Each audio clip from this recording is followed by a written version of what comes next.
நெல்லிக்காய்ங்க. எம்பலிக்கா அபிஷனாலிஸ் அப்படிம்பாங்க.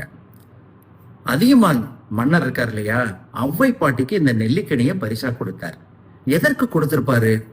ஔவை பாட்டி இன்னும் இளமையா இருக்கணும், மக்களுக்கு தொண்டு செய்யணும், அரசவைக்கு உதவியா இருக்கணும், நீண்ட ஆயுளோட வாழணும் அப்படிங்கிற நோக்கத்துக்காகத்தான் அதியமான் மன்னர் ஔவை பாட்டிக்கு இந்த நெல்லிக்கனியை பரிசா கொடுத்தார்.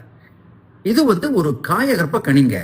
நரை, திரை, மூப்பு, பிணி, மரணம் இந்த அஞ்சும் வராம தடுக்கக்கூடிய ஆற்றல் இந்த நெல்லிக்காய்க்கு இருக்கு. காயமென்ற உடலை கற்பமாக பாதுகாக்கக்கூடியது. கற்பம்னா என்னங்க? அதான் நான் சொல்லிட்டேனே, நரை, திரை, மூப்பு, பிணி, மரணம் இது வராம தடுக்கக்கூடியதுதான் காய கற்பம் என்று சொல்வார்கள். இத ஒரு நெல்லிக்காய் எடுங்க, விதையை நீக்கிடுங்க, ஒரு மாதுளம்பழம் எடுங்க, ரெண்டையும் சேர்த்து அரைச்சு வடிகட்டி காலையில வெறும் வயிற்றுல தொடர்ந்து சாப்பிடலாம். யாரு வேணாலும் சாப்பிடலாம். குழந்தைங்க, பெரியவங்க, கர்ப்பிணி பெண்கள், முதியோர்கள், ஆங்கில மருந்து எடுத்துட்டு இருக்கிறவங்க யாரு வேணாலும் சாப்பிடலாங்க.